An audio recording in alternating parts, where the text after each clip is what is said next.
आप सभी को मेरा नमस्कार। आज हम जो स्टार्ट कर रहे हैं वो है class 10th economics chapter first economics and introduction. तो 10th क्लास के काफ़ी बच्चों की डिमांड आ रही थी कि 10th क्लास की एसएसटी भी शुरू की जाए, इसीलिए आज हम जो हैं वो 10th क्लास की एसएसटी भी शुरू करने जा रहे हैं। और हमने जो स्टार्ट किया है वो फर्स्ट पार्ट उठाया है सबसे पहले इकोनॉमिक्स। आज इसका हम चैप्टर फर्स्ट कर रहे हैं, इकोनॉमिक्स एंड इंट्रोडक्शन। तो कहते हैं dear students, do you know who is the richest person in the your village और अ सिटी। कि आपके विलेज में और सिटी में सबसे अमीर व्यक्ति कौन है। हाँ, आप बता सकते हैं, बट आपने कभी नोटिस किया कि फिर भी वो काम कर रहा है अमीर होने के बाद और पैसा कमा रहा है। हम कह सकते हैं कि वो अब भी पैसे की शॉर्टेज को फील करता है, वो अब भी और ज़्यादा पैसा कमाना चाहता है। ये सिर्फ एक रिचेस्ट पर्सन का केस नहीं है आपके गांव या शहर में, ये हर इंडिविजुअल का केस है। हर व्यक्ति ज़्यादा से ज़्यादा पैसा कमाना चाहता है क्योंकि उसकी जो वांट्स हैं वो अनलिमिटेड हैं, इच्छाएं अनलिमिटेड है, इच्छाएं नहीं ख़त्म होती। आप खुद सोच के देखो, कभी आपकी इच्छा ख़त्म हुई। अपने पेरेंट्स को हमेशा कहते हो भी एक बार ये दिला दो, इसके बाद नहीं कुछ मांगेंगे, पर कुछ दिनों के बाद फिर से एक नई डिमांड जो है वो आपकी सामने आ जाती है। इसी तरह से हर कोई चाहता है कुछ रूल्स और रेगुलेशन के साथ which can help to make proper use of one money, कि ताकि सभी के पैसों का सही इस्तेमाल हो सके for the solution of these problem. In problem को सॉल्व करने के लिए हमें एक सब्जेक्ट प्रोवाइड किया गया जिसमें ये सभी रूल्स रेगुलेशन बताए गए हैं कि आप अनलिमिटेड वॉन्ट्स को लिमिटेड रिसोर्सेज से कैसे एडजस्ट कर सकते हो। क्योंकि देखो, वॉन्ट्स तो अनलिमिटेड है पर पैसा लिमिटेड है। ऐसा तो नहीं कि पैसे पेड़ पे लगे हैं और आप जब चाहो कुछ भी खरीद लोगे, नहीं। तो अनलिमिटेड वॉन्ट्स को पूरा करने के लिए यहाँ पर एक नए सब्जेक्ट में रूल रेगुलेशन आपको प्रोवाइड किए गए, दैट इज़ इकोनॉमिक्स। बट इसको पढ़ने से पहले हम इसके रूल्स रेगुलेशन के बारे में और इकोनॉमिक्स के बारे में थोड़ा सा और जानेंगे। जो वर्ड इकोनॉमिक्स है वो दो ग्रीक भाषाओं से मिलकर बना है। किससे बना है? दो ग्रीक वर्ड से मिलकर बना है, ऑइक्स एंड निमिन। ऑइक्स का मतलब होता है हाउस होल्ड और निमिन का मतलब होता है मैनेजमेंट, कि हाउस होल्ड को कम से कम रिसोर्सेज में मैनेज करना इकोनॉमिक्स कहलाता है। इसी तरह से इकोनॉमिक्स एक ऐसा सब्जेक्ट है जो डील करता है हाउस होल्ड मैनेजमेंट के साथ। कहता है it on incorporate all those method with the help of which a person can manage the house और government can manage the nation. इसी तरह से इसमें वो सभी मेथड आते हैं जिसमें एक घर, एक सरकार, एक देश को मैनेज करने में हेल्प होती है। बट अब यहाँ सवाल ये उठता है कि मैनेजमेंट ऑफ द हाउस और मैनेजमेंट ऑफ द नेशन का मतलब क्या है। जैसे कि हम जानते हैं कि हमारी ज़रूरतें जो हैं वो अनलिमिटेड है, बट जो साधन है, रिसोर्सेज हैं, वो लिमिटेड है और इनका अल्टरनेट यानी अलग अलग इस्तेमाल किया जाता है। एंड हम इनका जो इस्तेमाल करते हैं वो अलग अलग तरीके से करते हैं। फॉर एग्ज़ाम्पल, अगर आपके पास 100 रुपये हैं आपकी पॉकेट में, वो लिमिटेड है, बट आपकी ज़रूरतें तो लिमिटेड नहीं है। ऐसा तो नहीं कि ये जो आपकी ज़रूरतें हैं वो 100 रुपये में पूरी हो जाएंगी। आपका बजट घर का होता है कोई ना कोई। हमारे घर, हम घर में किसी की सैलरी जो भी कमा रहे हैं इकट्ठा करते हैं, एक बजट बनाते हैं, अकॉर्डिंग टू प्रायोरिटी खर्च करते हैं। जो पहले खर्चने हैं उन पेमेंट को लेते हैं, जो मोस्ट अर्जेंट होता है उसका काम वो खर्च पहले करते हैं। जो वांट है वो प्लेस की जाती हैं लोअर रैंक लिस्ट में। एक रैंक बना लिया जाता है कि जो ज़रूरी है वो पहले खर्च लो, बाकी हम बाद में कर लेंगे।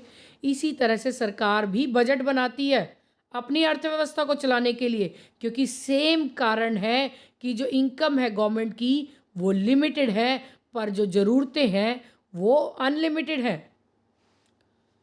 दोनों पार्टीज़ जो हैं, चाहे वो इंडिविजुअल चाहे वो गवर्नमेंट, बजट बनाती है कुछ रूल्स रेगुलेशन के अंडर, ताकि इकोनॉमिक्स में इसके जो मैनेजमेंट है वो प्रोवाइड की जा सके।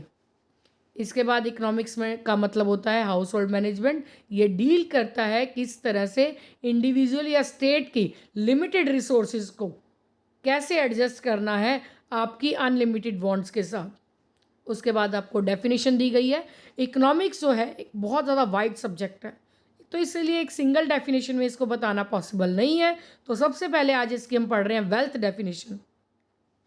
वेल्थ यानी पैसा, जहाँ पैसे के बारे में सोचा जाता हो। तो इकोनॉमिक्स के फादर हैं एडम स्मिथ। तो अब एडम स्मिथ कौन है? इकोनॉमिक्स के फादर हैं। तो पिता के पास पैसा ज़्यादा होता है ना, तो इसीलिए एडम स्मिथ ने कौन सी डेफिनेशन दी है आपको? वो डेफिनेशन दी है वेल्थ मैक्सिमाइजेशन की। इससे आप याद रख सकते हैं क्योंकि एमसीक्यूज में कवर होता है कि वेल्थ मैक्सिमाइजेशन किसने दिया। इकोनॉमिक्स के पिता है एडम स्मिथ और फादर है, फादर के पास पैसा होता है, तो वो उन्होंने हमें क्या प्रोवाइड की? Wealth definition. इन्होंने एक अपनी फेमस बुक में कहा है an inquiry into the nature and causes of wealth of nation in 1776। इनकी बुक का नाम है और 1776 में दिया है। इनके अकॉर्डिंग इकोनॉमिक्स एक ऐसी इंक्वायरी है जिसमें कारण जाना चाहता है या फिर पैसे कैसे कमाए जाएं, इन तरीकों को देखा जाता है। ये आगे ऐसे एक्सप्लेन करते हैं कि जो सब्जेक्ट मैटर है इकोनॉमिक्स का, वेल्थ का, सभी इकोनॉमिक एक्टिविटीज़ का, वो रिलेट करता है सिर्फ वेल्थ से, पैसों से। इकोनॉमिक्स जो है वो हमें नॉलेज प्रोवाइड करती है what is mean by wealth of nation, कि देश में पैसे का मतलब क्या है। How this wealth can be increased, इस पैसे को कैसे बढ़ाया जा सकता है। It country wants to grow and prosperous, then how could this wealth be saved and invested. तो अगर देश को आगे बढ़ाना है तो किस तरीके से अपने देश को बचाया जा सकता है और आगे इन्वेस्ट किया जा सकता है। इसके बाद हमारे पास आ जाते हैं material welfare definition. Adam Smith जो हैं वो क्रिटिसाइज करते हैं इस बात को, वो कहते हैं कि हर चीज़ के लिए पैसा ज़रूरी नहीं है। अल्फ्रेड मार्शल किसने क्या दी है? मटेरियल, एम से मटेरियल, एम से मार्शल। तो यहाँ से आप याद कर सकते हैं कि वेलफेयर डेफिनेशन इकोनॉमिक्स की किसने दी है? अल्फ्रेड मार्शल ने। और इनकी एक बुक फेमस जो है प्रिंसिपल ऑफ इकोनॉमिक्स 1890 में, इसके अकॉर्डिंग मार्शल कहते हैं कि इकोनॉमिक्स स्टडी है Mankind in ordinary business of life, यानी इंसान की ज़िंदगी को स्टडी करने की। ये एग्जामिन करती है इंडिविजुअल की, यानी हर लोगों की ज़िंदगी के हर हिस्से को, समाज की भलाई को कहती है। यानी इसने पूरी तरह से इसको क्रिटिसाइज किया है और कहता है कि मटेरियल जो है वो ज़रूरी है, ना कि पैसा। ये कोशिश करते हैं इकोनॉमिक्स को एक्सप्लेन करने की, स्टडी को एक्सप्लेन करने की, जिस तरह से सभी एक्टिविटीज़ की जाती हैं, समाज में लोग कैसे जीना चाहते हैं, अलग अलग मटेरियलिस्ट गुड्स कंजम्पशन किस तरह से इस्तेमाल की जाती हैं, किस तरह से मैक्सिमाइज किया जाता है सेटिस्फैक्शन को। ये आगे बताते हैं कि लोगों की भलाई जो है वो मटेरियलिस्टिक गुड्स में है, कि हम उन्हें ज़्यादा बड़ी गुड्स, ज़्यादा वज़न, अच्छे कलर, अच्छे शेप की गुड्स जो है वो प्रोवाइड करें। इसके रिगार्डिंग जो हमारी लाइफ है तो वो अच्छी चल पाएगी। इसके बाद हमारे पास आ जाता है, जैसे ये हमारी देखो इसने वांट बताई है, बच्चा है इसकी बहुत ज़्यादा वांट्स है। ये कह रहा है कि मुझे तो ये भी चाहिए वो भी चाहिए, जैसे तुम्हें चाहिए होता है। मुझे एक बड़ा घर चाहिए, मुझे एसी चाहिए, मुझे कार चाहिए। फ़िलहाल मतलब बच्चों की ये डिमांड नहीं होती, ये घर में सभी के पास होता है। फ़िलहाल तो होता है कि मुझे आईफ़ोन चाहिए, है ना, ये वाला मोबाइल चाहिए, लैपटॉप चाहिए, तो ऐसी डिमांड हमारी रहती है आज के टाइम में। तो एक बड़ा घर चाहिए, इसे एसी चाहिए, कार चाहिए, वर्ल्ड में जितनी चीज़ें हैं वो चाहिए, इसे रेफ्रिजरेटर चाहिए, और but don't have enough money to purchase these thing. पर इन सब को खरीदने के लिए इतना पैसा नहीं है। Now I need the help of economics. अब मुझे इकोनॉमिक्स की हेल्प लेनी होगी ताकि मुझे गाइडेंस मिल सके कि मैं पैसे को किस तरह से प्रॉपर इस्तेमाल करूं ताकि ये चीज़ें खरीद सकूं। तो हम कंक्लूड करते हैं इकोनॉमिक्स को, जो डील करती है ह्यूमन बीइंग की एक्टिविटीज़ के साथ, फुलफिलमेंट करती है यानी पूरा करती है हमारी मैक्सिमम वांट्स को, जिससे हम लिमिटेड रिसोर्स में एडजस्ट करते हैं। कहता है list some your daily needs in which you face the problem of scarcity. तो अपनी ज़रूरत की चीज़ें जिसमें आप कमी, स्कारसिटी यानी कमी महसूस करते हो या कोई प्रॉब्लम आप फेस करते हो, उसके बारे में बताओ। एक एग्जांपल दो अनलिमिटेड रिसोर्स और लिमिटेड वांट्स का, कि कौन से रिसोर्सेज हैं जो अनलिमिटेड है बट वांट हमारी लिमिटेड है। तो यहाँ वैसे मैम ने ये बताया कि अनलिमिटेड वांट्स होते हैं, रिसोर्सेज लिमिटेड है, हर केस में है। बट ऐसे केसेस आप बताइए, what are materialistic, materialistic goods क्या हैं जो हमें सेटिस्फाई करती हैं। मैंने जस्ट आपको थोड़ा सा हिंट दिया है। आप इन क्वेश्चन के आंसर मुझे कमेंट बॉक्स में देंगे। अगर आपको चैप्टर अच्छे से समझ आ रहा है तो आपको इन क्वेश्चन का आंसर ज़रूर मिल गया होगा। इसके बाद आता है ब्रांचेस ऑफ इकोनॉमिक्स। और हाँ, इससे पहले कि अगर आपको ये क्वेश्चन नहीं क्लियर हो रहे हैं, फिर भी आपको कोई डाउट रहता है तो आप कमेंट सेक्शन में पूछ सकते हैं। ब्रांचेज ऑफ इकोनॉमिक्स की बात करें, ब्रांचेज ऑफ इकोनॉमिक्स जो है वो फ्रेम्ड हुई हैं लेवल ऑफ इकोनॉमिक एक्टिविटीज़ के बेस पे, जो आपने पिछली क्लास में स्टडीज़ की होंगी। लेवल ऑफ इकोनॉमिक जो है एक्टिविटीज़, इसका मतलब है छोटा या बड़ा लेवल। इस बेस पे दो ब्रांचेस जो है इकोनॉमिक्स की वो आती हैं। एक आती है माइक्रो इकोनॉमिक्स, दूसरी आती है मैक्रो इकोनॉमिक्स। सबसे पहले बात करते हैं माइक्रो इकोनॉमिक्स। जो वर्ड माइक्रो है वो ग्रीक वर्ड माइक्रोस, इनकी डेफिनेशन इंपॉर्टेंट आपको ज़रूर देखने को मिलेंगे एग्जाम में। जो माइक्रो वर्ड है वो ग्रीक वर्ड माइक्रोस से लिया गया है, MIKROS, जिसका मतलब होता है छोटा।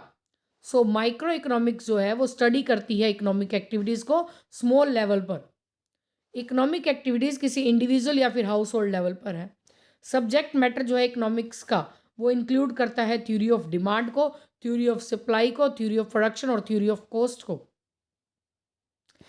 ये जो थ्योरीज हैं जस्ट आप इनके अभी नेम जान लीजिए, क्योंकि ये बहुत वास्ट हैं, इन्हें जस्ट एक ही उसमें नहीं बताया जा सकता। ये लगा लो कि जब हम इंडिविजुअल एक व्यक्ति के लेवल पर बात कर रहे होते हैं, अकेले तो छोटे लेवल पे बात कर रहे होते हैं। जैसे आपकी क्लास में किसी एक बच्चे को बोला कि इसका रिजल्ट 95% आया है, वो एक बच्चे की बात की जा रही है कि इसका रिजल्ट इतना आया है, उसे माइक्रो इकोनॉमिक्स कहेंगे। बट जब मैं पूरे क्लास के एवरेज रिजल्ट की बात करूंगी तो वो लार्ज हो जाएगा, तो उसे हम मैक्रो इकोनॉमिक्स कहेंगे।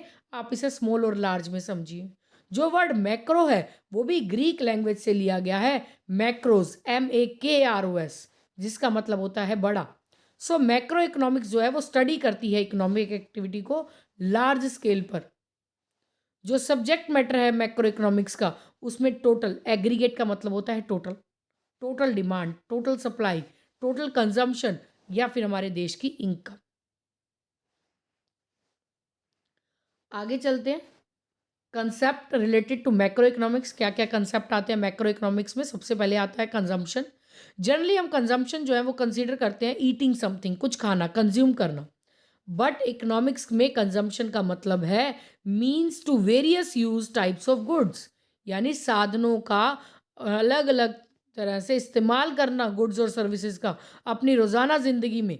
इसका मतलब क्या है, गुड्स और सर्विसेज का रोज़ाना ज़िंदगी में अपनी इच्छाओं को पूरा करने के लिए अलग अलग तरीके से इस्तेमाल करना। जब हम कहें वी यूज़ एनी गुड और सर्विस, यानी जब भी हम किसी वस्तु का या किसी सर्विस का इस्तेमाल करते हैं, इसका मतलब है कि हम कंज्यूम कर रहे हैं गुड्स और सर्विसेज को। इफ दिस हैपन्स, और ऐसा होता है तो हमारी जो वांट्स हैं वो फिल होती हैं and we get satisfaction in return, और बदले में हमें क्या मिलती है, संतुष्टि मिलती है। अगर हम पेन का इस्तेमाल कर रहे हैं, clothes, notebook, bed, bench, fan, इनका इस्तेमाल कर रहे हैं, तो हम क्या कर रहे हैं, कंज्यूम कर रहे हैं इन चीज़ों को। इसी तरह से taking tuition, consultation of doctor और lawyer are some example of consuming service. जैसे वस्तुओं का कंज्यूम करेंगे तो वो हमारी कंज्यूमिंग गुड्स होंगी, बट सर्विसेज कब होंगी, जब हम टीचर से, डॉक्टर से, लॉयर से कोई सर्विस ले रहे होंगे।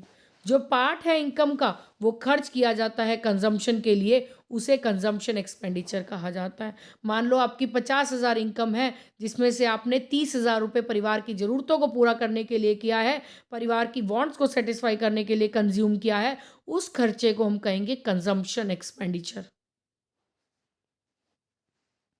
आगे चलते हैं। तो कहते हैं कि though it is true that consumption expenditure depend upon income. अब यहाँ पर ये बात भी सही है कि जो कंजम्पशन एक्सपेंडिचर है वो इनकम पर ही डिपेंड करती है। आप उतना ही इस्तेमाल करोगे जितनी आपकी इनकम है। बट यहाँ पर ये बात भी सही है that there is always some minimum level of consumption, यानी खर्च करने का एक मिनिमम लेवल है आप सबका, that does not depend upon income, जो इनकम पर डिपेंड नहीं करती। अगर इनकम ज़ीरो है फिर भी हम कुछ ना कुछ कंज्यूम कर रहे हैं। अब आप लोग देख लो, आप पढ़ते हो, खाना खाते हो, कंज्यूम तो कर रहे हो ना, पर आपकी इनकम नहीं है। तो इनकम जब भी शुरू होती है वो हमेशा ज़ीरो लेवल से शुरू होती है, और इसे हम कहते हैं ऑटोनॉमस कंजम्पशन, यानी जब आपके पास इनकम ना हो फिर भी आप कंजम्पशन कर रहे हो, ऐसी कंजम्पशन को ऑटोनॉमस कंजम्पशन कहते हैं। जैसे इन्होंने भी एग्जांपल दिया, एज अ स्टूडेंट अगर आपकी इनकम ज़ीरो है बट फिर भी आप कंज्यूम कर रहे हैं बहुत सारी चीज़ों का, तो आपकी जो कंजम्पशन है वो ऑटोनॉमस कंजम्पशन कहलाएगी। इसके बाद नेक्स्ट टॉपिक आ जाता है सेविंग्स।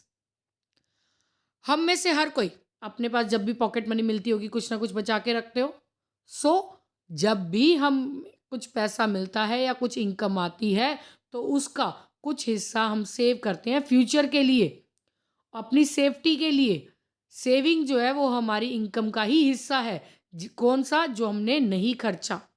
अभी हमने पीछे एग्जाम्पल लिया था कि 50,000 रुपये जो है वो हमारी इनकम हुई, जिसमें से 30,000 रुपये हमने खर्च दिए, जिसे हमने कहा था कंजम्पशन एक्सपेंडिचर। तो जो 20,000 बचे इसे हम कहेंगे सेविंग। इसे कैलकुलेट किया जाता है कंजम्पशन एक्सपेंडिचर को माइनस करके, यानी जब आप इनकम में से खर्चे माइनस कर दोगे जो बचेगा वो आपकी सेविंग होगी। जैसे नेक्स्ट आपको फॉर्मूला भी देखो बताया गया, saving is equal to income minus consumption expenditure. और सेविंग भी अलग अलग फैक्टर पे डिपेंड करती है कि आपकी कितनी इनकम है और कितने खर्चे हैं। तो कहते हैं list some of goods and services you consume today. जो चीज़ें आज आपने इस्तेमाल की, जब आप वीडियो सुन रहे हो, जो जो चीज़ें आपने गुड्स या सर्विस इस्तेमाल की हैं, आप बताइए कौन सी की हैं कमेंट सेक्शन में। एज अ स्टूडेंट आप कुछ नहीं कमा रहे बट फिर भी आप कंज्यूम कर रहे हो बहुत चीज़ों को। तो ये कैसे पॉसिबल हो रहा है कि ज़ीरो इनकम के साथ आप कंज्यूम कर रहे हो, जिसे हम क्या कहते हैं? ऑटोनॉमस कंजम्पशन कहते हैं। तो कैसे कंज्यूम कर रहे हो इन चीज़ों को, कैसे काबिल हो इस चीज़ के लिए? तो एज अ पेरेंट्स जो है वो आपकी जो रिक्वायरमेंट है वो पूरी कर रहे हैं। और एक कहता है लिस्ट बनाओ how much your father has save during the last 3 months, कि पिछले 3 महीनों में आपके पिता ने कितनी की सेविंग की है। वो डिफरेंट होगी हर किसी की इनकम के अकॉर्डिंग। तो इसको हम कमेंट सेक्शन में नहीं पूछेंगे, थोड़ा सा आपका जो पर्सनल है वो रहेगा, बट आप खुद से ज़रूर चेक कीजिएगा। इसके बाद बात कर लेते हैं इन्वेस्टमेंट। इन्वेस्टमेंट का मतलब है कि increase in stock of capital. Capital का मतलब होता है पूंजी, पैसा।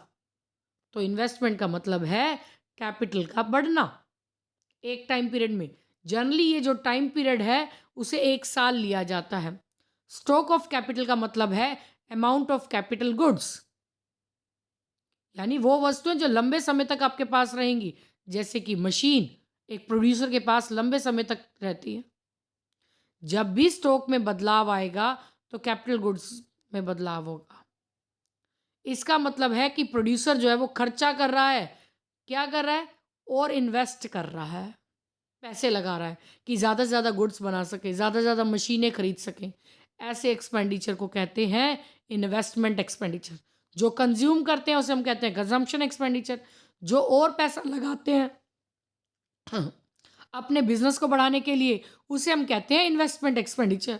जैसे कि एग्जांपल दिया कि मशीन खरीदी 5 लाख रुपए की फैक्ट्री से पिछले साल, इस साल जो है मशीन की कीमत 12 लाख हो गई है।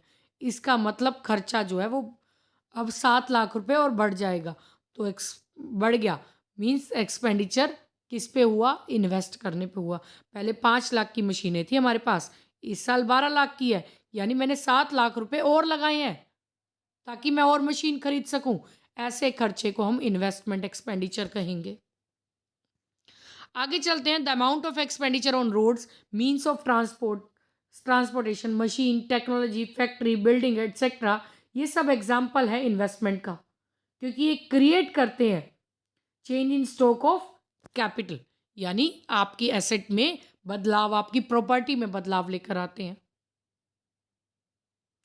तो नेक्स्ट क्वेश्चन आप इनके भी आंसर, जिनके आंसर आपके पास अवेलेबल हो वो ज़रूर दीजिएगा, अदरवाइज कमेंट सेक्शन में क्वेश्चन डालना, जिनको आंसर नहीं मिला उनका आंसर हम प्रोवाइड करेंगे।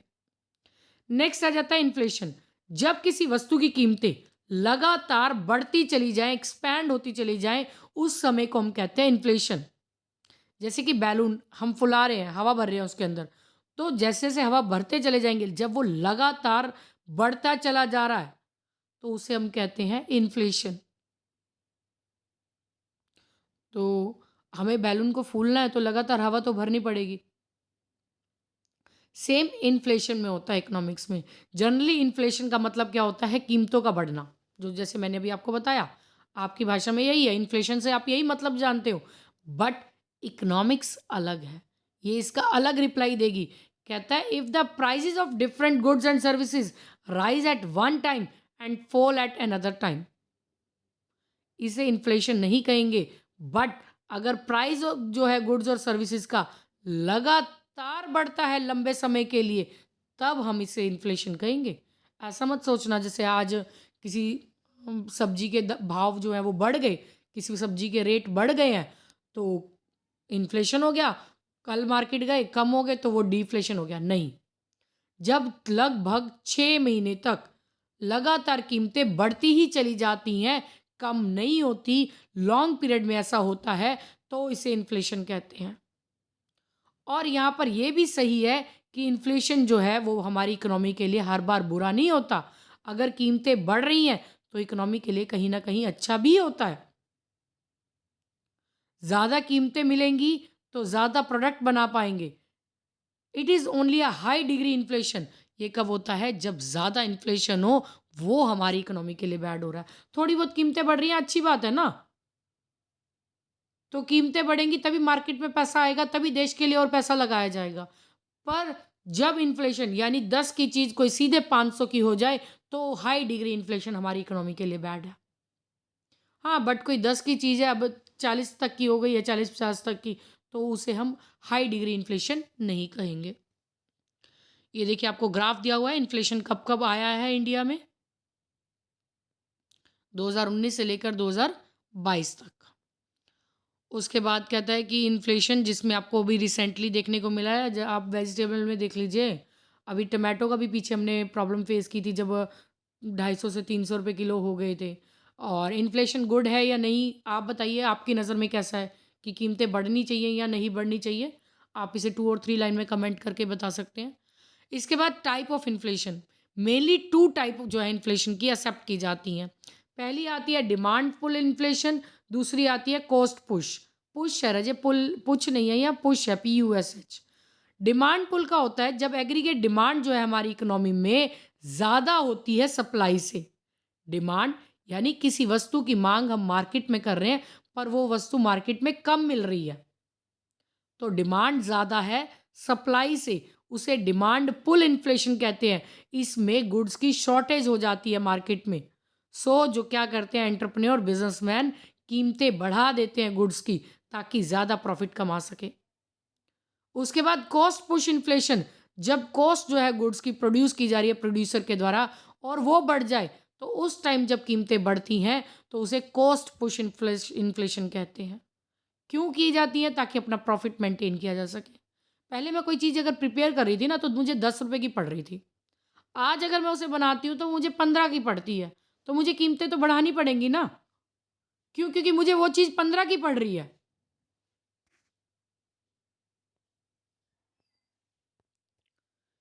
तो अपनी जो लागत है वो तो कम से कम मुझे पूरी करनी पड़ेगी ना, तो उसे कहेंगे हम कॉस्ट पुल इन्फ्लेशन, ताकि मैं अपना जितना मिनिमम प्रॉफिट कमाती थी वो कमा पाऊँ। इन्फ्लेशन के केस में 2 इंडेक्स नंबर होते हैं। पहला होता है होल प्राइस इंडेक्स और दूसरा retail price index. Whole price index जो है वो होलसेल मार्केट के ऊपर डिपेंड करता है, और रिटेल प्राइस इंडेक्स जो है वो प्राइस प्रिवेलिंग है यानी रिटेल मार्केट पर डिपेंड करता है। होलसेल प्राइस इंडेक्स जो है वो सर्टेन सेट ऑफ गुड्स है, यानी कुछ वस्तुओं का एक सेट, एक कंबाइन। एट प्रेजेंट 697 आइटम्स जो है गवर्नमेंट ऑफ इंडिया ने होलसेल प्राइस इंडेक्स में इंक्लूड किए हैं। और रिटेल प्राइस में इसमें इंक्लूड है ज़रूरत की चीज़ें, जैसे कि हाउस होल्ड यानी घर के सामान की चीज़ें, इसमें जैसे राशन हो गया, कपड़े हो गए, इलेक्ट्रिसिटी हो गया। होलसेल प्राइस इंडेक्स जो है वो वीकली बेस पे कैलकुलेट किया जाता है गवर्नमेंट ऑफ इंडिया के द्वारा, और रिटेल प्राइस इंडेक्स जो है वो मंथली कैलकुलेट किया जाता है गवर्नमेंट ऑफ इंडिया के द्वारा। तो यहाँ पर हमारा इन्फ्लेशन का टॉपिक अभी फ़िलहाल ख़त्म हो रहा है। नेक्स्ट सप्लाई ऑफ मनी है। सप्लाई ऑफ मनी को हम नेक्स्ट जो है वीडियो में नेक्स्ट क्लास में करेंगे, क्योंकि अगर मैं आपको सारा एक साथ करवा दूँगी तो क्लास काफ़ी बड़ी हो जाएगी।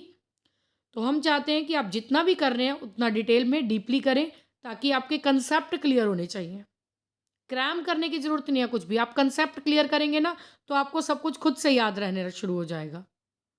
तो आप चाहते हैं इसी तरह से अगर हम आपकी जो एसएसटी है कवर करते रहें, तो उसके लिए हमारा हौसला बढ़ाएँ, जिसके लिए आपको क्या करना होगा? लाइक, शेयर और सब्सक्राइब, ताकि हमारा हौसला बढ़ता रहे और हम आपको इसी तरह से एसएसटी कंप्लीट करवाएँ, और उसके बाद बोर्ड एग्ज़ाम्स की प्रिपरेशन भी आपको हमारे चैनल पर करने को मिल जाएगी। तो प्लीज़ लाइक, शेयर और सब्सक्राइब। Thank you.